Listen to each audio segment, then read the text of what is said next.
But one will ask that would this justify for the fact that they are going to improve upon the services which they deliver to the Ghanaians? It is either yes or no. Explain. Yes, in the sense that there are some people that indeed they are very satisfied and they wouldn't do anything contrary to whatever it is stipulated in the statutes of the police service. But there are other people who are very greedy, let me use this word, greedy bastards, who for I'd rather you don't use it here. Sorry? I'd rather you don't use it here. Yeah. Alright, I'm very sorry and I withdraw. Who for whatsoever amount you give them wouldn't be satisfied. Now, you ask for the fact that would this improve upon the services which they deliver to us? I would say in one word, it might improve, but not to the extent of which it will be realized within our environs. Now, let's cast our mind back. When the Kufuor administration came in, they realized that there was not much infrastructure and there were not much logistics for the policing. So they ensured that some number of vehicles were produced for the police service to enable them to go about with their duties. We are talking of logistics such as the police vehicles, the police torchlights, to even, do you know that it is very appalling that if you should go to the police stations now, they still go by the normal manual keeping of records. So what will change in the police service? Indeed, it is going to change their state of living. But then, as in whether it is going to change their performance, it is a big question that needs to be answered. Because how do you increase my salary without giving me any streamline or a background, or let me say, without giving me any checkup point that within this year, this is the amount of revenue you expect the police service to generate? Because ideally, what it means is that they would, excuse me to say, some of the policemen who used to collect bribes would continue to collect the bribes, because there's no framework which seems to check them that this is the amount of revenue we want the police service to generate from their various divisions. You get my point? So when the police salary are increased without any such modalities being put in place, I'm very sorry that we wouldn't see any much increment or any much satisfaction within the service which they deliver. That aside, it also has to do with education. It is very sudden that most of our police officers do not have higher education. I use the word most, but not all.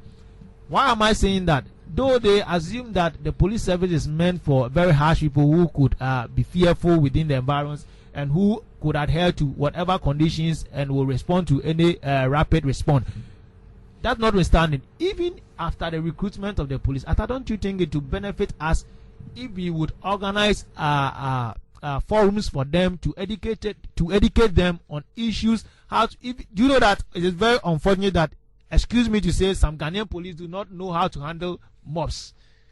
They handle mobs by the mere use of tear gas. That is what it's their head. You're talking of a possible low level of education. Exactly. Aside them having low level of education, look, I'm saying that we can organize forums. Some having low level of education. Yeah, exactly. We can organize forums just to enlighten them. Do you get my point? To upgrade them within the system in which we live in.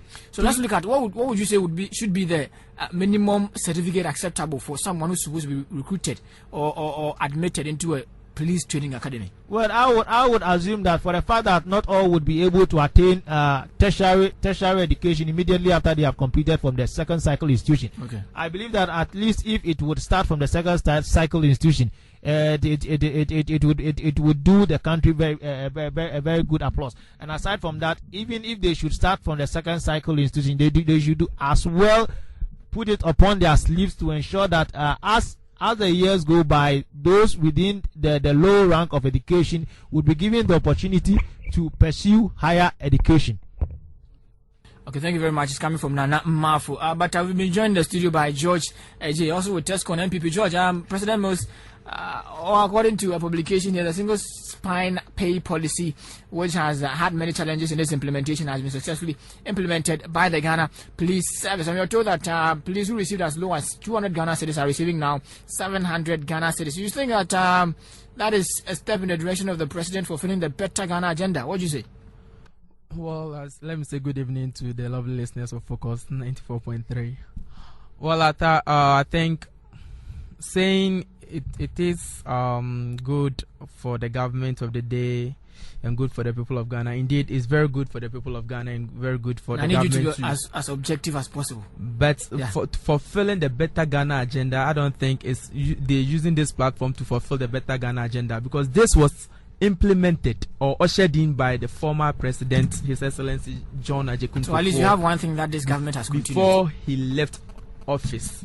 And therefore, they came to continue with what have started already, not what they came to implement. There's not a single policy that these people have been able to implement that will help them or ginger them to say that they are well echoing their better. Why do I have agenda. A problem here? When the president decides to, or one government decides to abandon previous projects, you say that you complain. When he continues, and you say that he's not being innovative. So where does he stand, George? I think he says good deeds really speaks about themselves.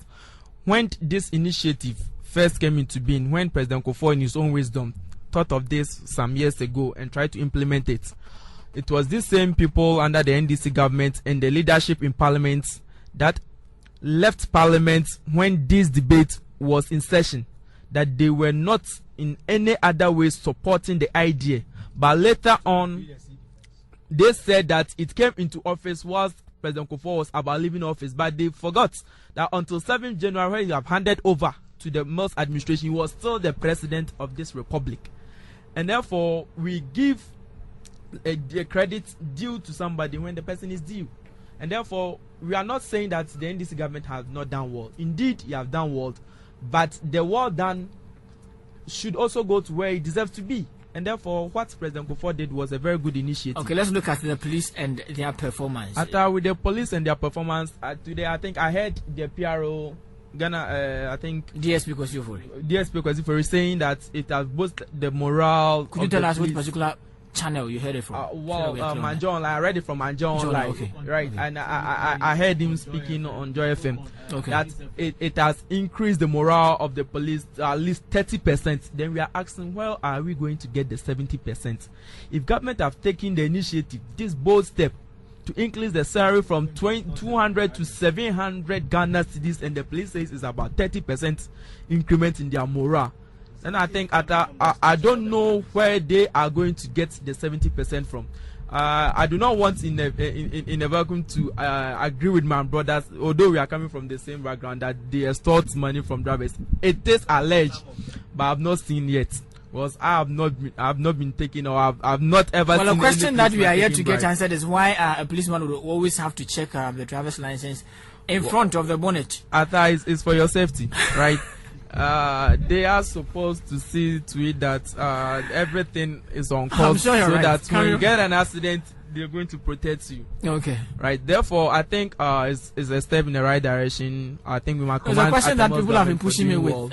Why would they go to the bonnet all the time? Why? I think the police too should sometime appreciate what the government is doing, because they are not the only personnel, civil service personnel in the society. The government is throwing on board, right? And therefore, I think it is a step later on. Everybody is going to get a share. Many people are fighting against or kicking against this SSS program, and I think they should rather come on board so that we do the necessary check and balances, so that at the end of the day, we are going to benefit from the good initiative started by the MPP government, by His Excellency former President John Ajay Kufuor. And that's George J with Tescon MPP KNUS. It's 94.3 Focus FM. We're transmitting to you from the Great Hall of the Kwame Nkrumah University of Science and Technology. It's 3 minutes after 9. In a short while, we should be going into the MPP Congress coming the 7th of August. Do you think it was a good idea to decide to hold the Congress within the constituencies instead of at a particular point, as was done in 2007? But do coups really have justification? Let's listen to the former president justify coup d'etat. The first taking of power was not a question of taking of power. It was an attempt to contain the possibility of an explosion.